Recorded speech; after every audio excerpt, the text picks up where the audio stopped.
शराबबंदी की तरफ राज्य बढ़े, उस सिलसिले में हमने नीतिगत निर्णय लिया कि पहले चरण में जो 17 हमारे अलग अलग प्रकार के नगर हैं, उन नगर से नगर पालिका, नगर परिषद, नगर पंचायत, इनके अंदर शराब की दुकानें बंद कराएंगे और इन दुकानों को दूसरी जगह शिफ्ट भी नहीं करेंगे। ये हमेशा के लिए बंद कराने का इसमें निर्णय किया है। इसमें 17 धार्मिक नगरों में से एक नगर निगम है, 6 नगर पालिका है, 6 नगर परिषद है, 6 ग्राम पंचायत है। और ये जैसे उज्जैन नगर निगम संपूर्णतः शराब की दुकानों से बंदी रहेगी। दतिया नगर पालिका, यहाँ भी यही पूरी शराबबंदी रहेगी।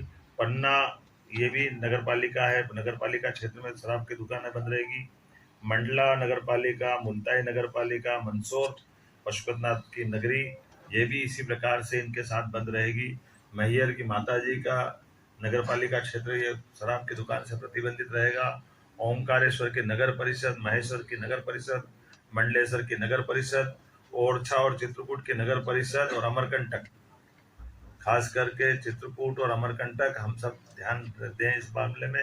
ये हमारी धार्मिक आस्था के वैसे सभी केंद्र हैं, ये सभी नगर परिषदों में हमने शराब की इसी नीति के आधार पर दुकानें बंद करने का निर्णय किया।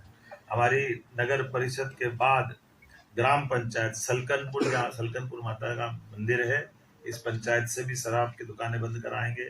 बरमान कला ग्राम पंचायत, लिंगा ग्राम पंचायत, बरमान खुर्द ग्राम पंचायत, कुंडलपुर ग्राम पंचायत और बांदकपुर ग्राम पंचायत, ये ग्राम पंचायतों से भी हम शराब की दुकानें बंद करेंगे।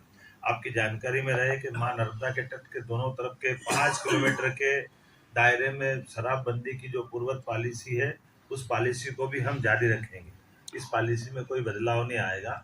कुल मिलाकर के प्रदेश भर से जो मैंने आपके बारे में बताने का प्रयास किया है कि हम ये शराबबंदी का हिस्सा चलेंगे। एक मुख्य कारण यहाँ की बैठक करने का और भी था, कैबिनेट की बैठक का, जो नारी सशक्तिकरण की दिशा में हमारे यशस्वी प्रधानमंत्री की जो भावना है, गरीब, महिला, किसान और युवा, ऐसे में युवा और किसान की पॉलिसियां हमने मिशन मोड में पिछली कैबिनेट में लाए थे।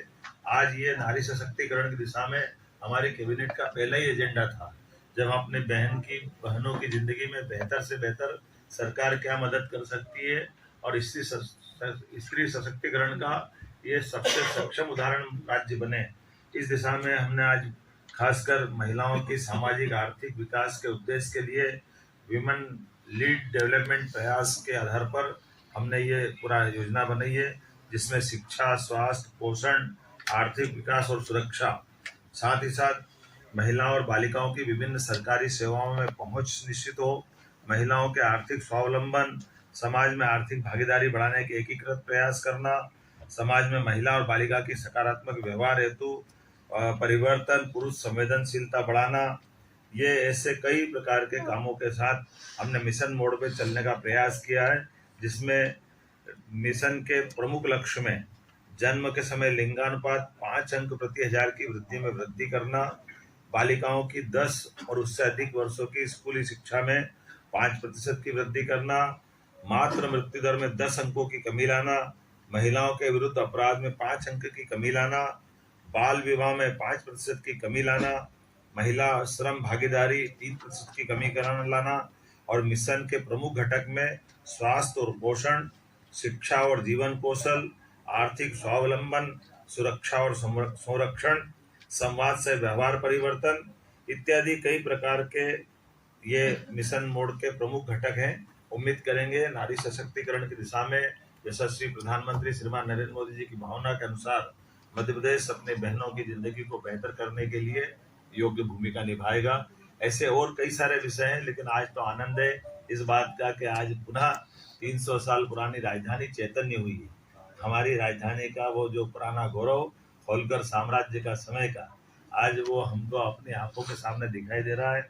होलकर साम्राज्य का तो यद्यपि सांस्कृतिक क्षेत्र बहुत बड़ा था, लेकिन भौगोलिक क्षेत्र छोटा था, लेकिन आज पूरे प्रदेश को लेकर के सारे निर्णय हमने दूरगामी दृष्टि से यहाँ लिए हैं। तो माँ अहिल्या माता का भी और माँ नर्मदा का आशीर्वाद भी हमारे साथ है।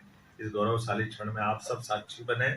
मैं प्रदेशवासियों को, देशवासियों को बधाई देना चाहूंगा, जिनके माध्यम से पूरा